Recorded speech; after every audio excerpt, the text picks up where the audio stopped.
So yeah, I'm going to talk a little bit about low-cost open source CPC that we're working on called OpenCPC. So the motivation for this is as we look out there in terms of the pandemic, wildfire, snow, or air quality, it's really highlighted that we really need a clean indoor air pollution, and can really only fix what we measure. And we really are trying to focus on getting affordable, globally available, robust instrumentation to expand aerosol science outside of just this conference here. And that drives low cost to tackle affordability, that's open source, or globally available, and simple means that it is robust. So why are CPCs so expensive? And typically, when you look at a CPC, one of the most expensive components within it is the optical counting portion of it. We started with the design here, where we started with this project, and it turns out it's quite expensive to do this. So what you have is you have typically a laser diode that goes into a color-rating lens, then to a cylindrical lens that focuses over a nozzle, and two nice big aspheric lenses for your forward light scatter. You have a precision nozzle. All this adds up to a lot of precision machine parts, a lot of precision assembly, fine precision adjustments, and that's cost. Just the glass, the lenses alone, at small volume are about $350. So to assemble this is on the order of about $1,000 to $2,500, which when you add that into your bill of materials cost and into your sales price, it's going to add about $3,000 to $7,500 to your CPC. So already we have failed at the low cost with the design, like the classic design here. So we need to make it cheaper. So how do we make the optics cheaper? And what we want to do is leverage what happened with the low-cost optical particle counter space that maybe you're all familiar with. So example, in 2016, MyPart was an open source OPC that basically took a focused laser beam with a 90-degree photodiode and was able to detect 0.3 micron particles. And the total bill of material cost for that device was around $50. And that focused laser is really important because when you go from a very large beam, like in the previous design I showed, it was a 1.5 millimeter by 40 micron beam.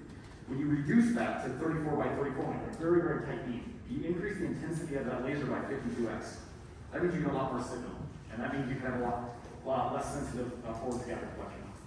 And the other important thing was a flat design, which they integrated into it both the laser housing, the apertures, beam stop, all of that is integrated to one part, and so you can significantly reduce your part count. So here's the OpenCPC optics design. So we use a SLA 3D printed housing. We use off-the-shelf lasers, a 5 milliwatt, 650 nanometer, tightly focused spot, 34 by 34 micron at a 25 millimeter working distance. The key thing is our lensless forward scattering collection. So we actually just take, and here's an example of this, we actually just take and collect the forward light scatter right onto a photodiode. So there's no lenses at all. And we capture about 6 to 45 degrees in the polar angle. The azimuthal angle a little different because it's not a round photodiode, it has a notch angle and stuff like that. We also use an integrated beam stop. So the first reflection surface is actually the edge of the photodiode, and then it reflects into an integrated beam stop within the housing. One important thing is that our system is that the laser relative to the photodiode is all fixed. So it's all mechanically fixed, and we don't have any adjustment. How we get our adjustment is that the nozzle is actually located on the eccentric can, basically. And so we have this handle here, you turn that rotates the nozzle and brings the nozzle into the beam. So it simplifies the alignment mechanism.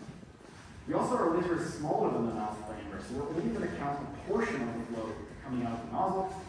And in this case, we actually made our nozzle out of a 0.58 millimeter Nordson dispense tip. We use for adhesive dispense. That precision nozzle costs a whopping $1. So the total cost of this assembly, everything you're seeing here, including the electronics, including my time to build it, is $60 at 1v5. Okay, so let's do a little checkout to make sure this optics system is working. Use some 3 micron PSL atomized. And what we see here is we get a nice big signal here. There's also some that will clip. You'll hear me talking about that a lot in this talk. This is the plot up here, a plot also that clips. We only have a 1.8 millivolt or 1800 millivolt rail. So once it hits that, any signal can't go any further. So we can take the scattered angles that we have and the expected size range of the particles we have for the system, and we get around, we're expected to see for 950 micron particles about 4,000 to 8,000 millivolt signal. We made a nice little simulator here, so you can put particle size versus our expected voltage. And like I said, anything over 5 microns, you can clip by a detector at 1800 millivolts. What is unique is this pulse height distribution. This is not what you typically see in a pulse height distribution in a CPC. So why is that? So when we look at a traditional design, the laser beam is much wider than the nozzle. And in doing so, what happens is that all the particles traverse the laser beam, and you get this nice Gaussian pulse height distribution, which is really a function primarily of actually just varying particle size, not so much the laser intensity. When you go to our focused laser design, you get a very distinct, different distribution. It has this kind of pulse height here, and then it just scales up to a 0. And the reason is that, well, the beam is obviously smaller than the nozzle, so there's going to be a lot of particles that have 0 signal because they never traverse the beam. And so here's a good example of that. The orange line is a traditional laser intensity across, let's pretend this is the nozzle from 0.3, negative 0.3 to 0.5. That's a traditional laser beam intensity profile, and here is our laser beam intensity profile, this sharp curve. And you can see a particle traversing here, it's no signal, whereas if you go through the traditional beam, well, then you get some signal. So this distribution is due to that mechanism. And we see that in the real world. So our simulation matches our real world pulse height distribution. So it's only going to count a fraction of the particles. And that's one of the things that we have to do, because our net nozzle is smaller than the beam. Or sorry, when I put it to the laser beam is smaller than the nozzle. And the fraction of particles are counted turns out to be size dependent. And the way to think about it is that larger particles are going to give you more signal. And more signal means that you have a larger detectable area. Because the detector has a dynamic range limit. You can't measure below a noise level. We can't measure 0 volts. We always have some noise, so we can't resolve everything.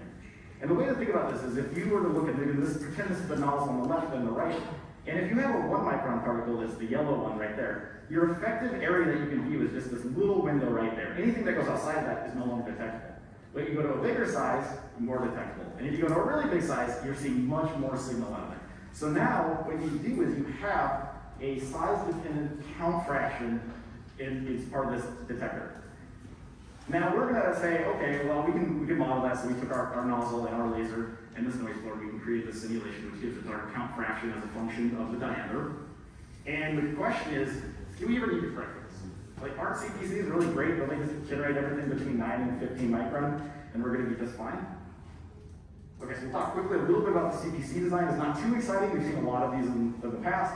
So we're doing a typical laminar flow CPC design.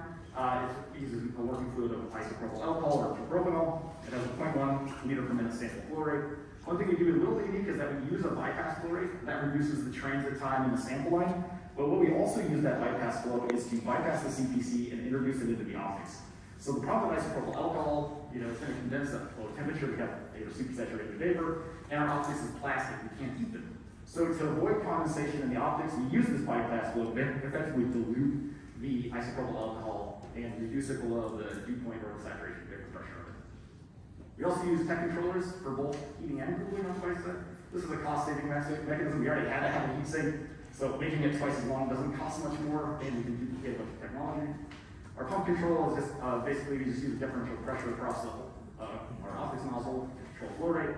And using all this and putting it into a CFD model, we get a predicted cut point of around 50 nanometers at our operating conditions. So something we did to simplify the system is we're using a pumpless and valveless liquid handling system. So we have no valves, no pumps. What we do is we have a reservoir at the bottom that you fill. There is a PET fiber wick. For those who are not familiar with PET fiber wicks, they're inside every highlighter that you buy that's holding all the liquid in the highlighter. It works great, and it uses, we basically use capillary surface tension to wick up liquid. It's in context to a Porex wick. It's commercially available. It's a little bigger than we like to, but we just thought what was off the shelf at the time. And that wicks up any condensate that forms in the condenser section just drains back into the saturator section, and all of the reservoir here is also SLA printed. All right, so we want to make some reference measurements to this. We want to know how well does the open CPC compare to another commercial CPC? Does it work at all? I'll just point out that our size distribution of our test aerosol is 150 nanometer with a GSD of 2.1. Key thing is trying to keep that aerosol out of the cut point. We haven't characterized the cut point really well, mostly because we don't really well yet, because we don't have quite the equipment set yet. We'll get there. So we're going to stay out of the cut point area for this comparison. Okay, so here's the results. Wow, perfect, right? So we have open CPC over here. It's counting not all the particles relative to our 3225A. We're counting, roughly 7.3% of those particles. We have a nice linear fit. We could all head to the beach and have a beer, right? So not quite. So of course, it's always, I love those plots, but they hide the details. So one assumption of uniform particle growth is not correct. So I assume that we generate 9 to 15 light would be great. It turns out that that is not correct.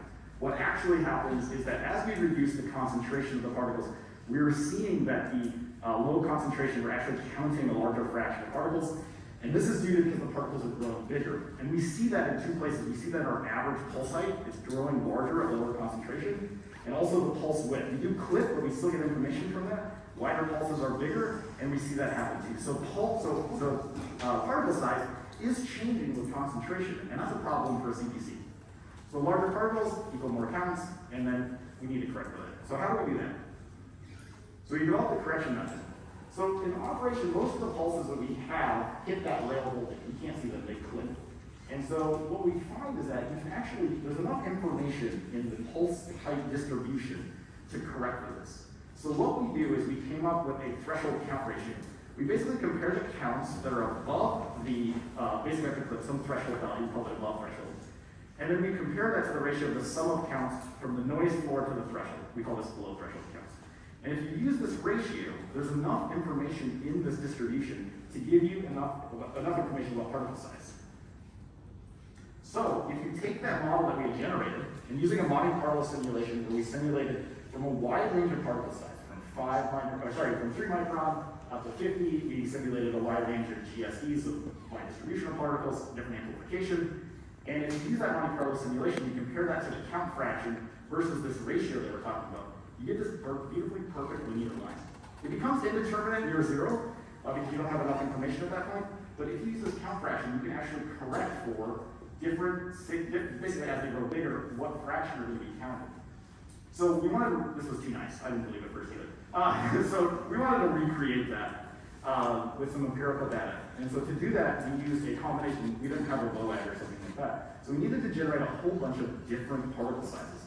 And to do that, we knew that we could vary the concentration. That clearly has an input. We could change the saturator and condenser, delta T, so increasing that to make them bigger or smaller.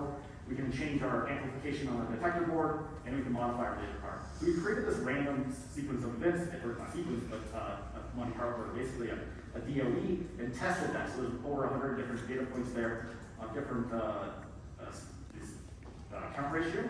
And what we found is that, yeah, it looks nice and linear. Now, of course, there's some noise there because these are real measurements on a kind of crude setup that we have for our first design, but it does fit nicely into that linear slope. If we take that new function that we just fitted, based on that data, and we apply it to our first data set, now we get a nice pretty plot. So I just took that exact linear function, applied it to the data set.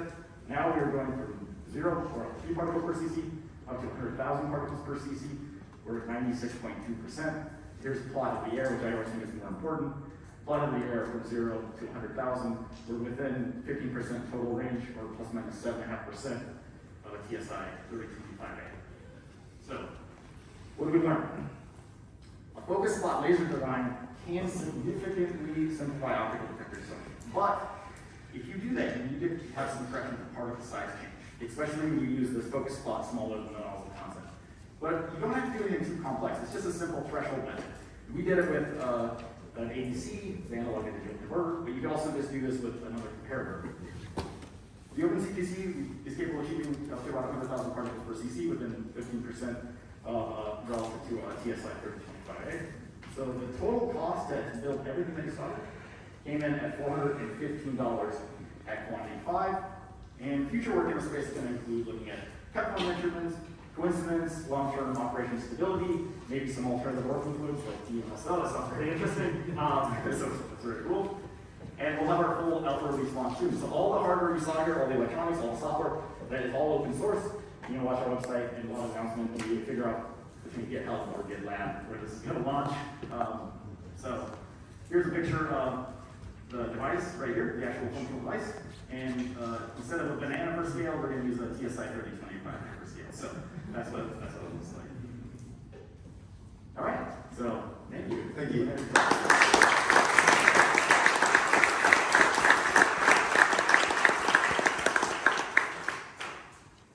Thank you. We've got time for a couple of quick questions. One over there.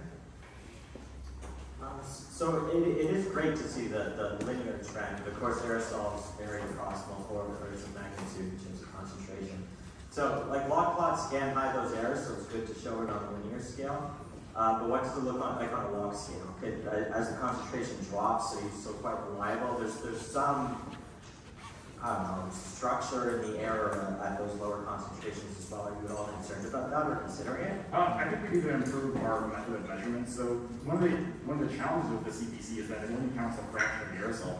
So at low concentration, you just don't have a lot of counts. And so we have a pretty, crude lab setup that we're working with. And so we just need to improve the mixing probably between the CPCs, just get more uniformity there and longer averaging time. Those measurements will make 30-second averages. I think if based on the average, we get more, or reduce the uncertainty and reduce the variability at the low concentration. So that's where I think we'll be focusing more on that to get that resolution there. But yeah, I think that's a very good point. Any other questions? And here at the front, let's do the last one.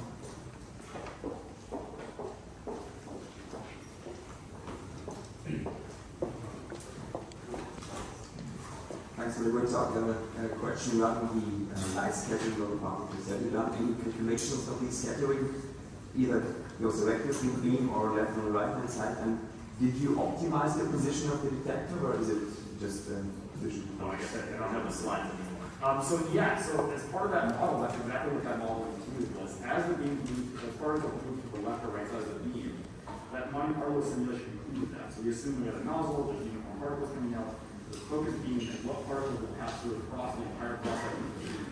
And that's really critical for that correction. But did you do some ray tracing calculations or something? No, I just use classic scattering theory for Gaussian beams. So we Assumed an angle. assumed an angle from 6 to 45. We ignored the polar angle change because the photodetector is not round and it's got weird shapes. So we just kind of just took the azimuthal angle, but it worked to be close enough with just the azimuthal angle on the photodetector. Thank you. No problem. Thank you. Before we say a final thank you to Eric.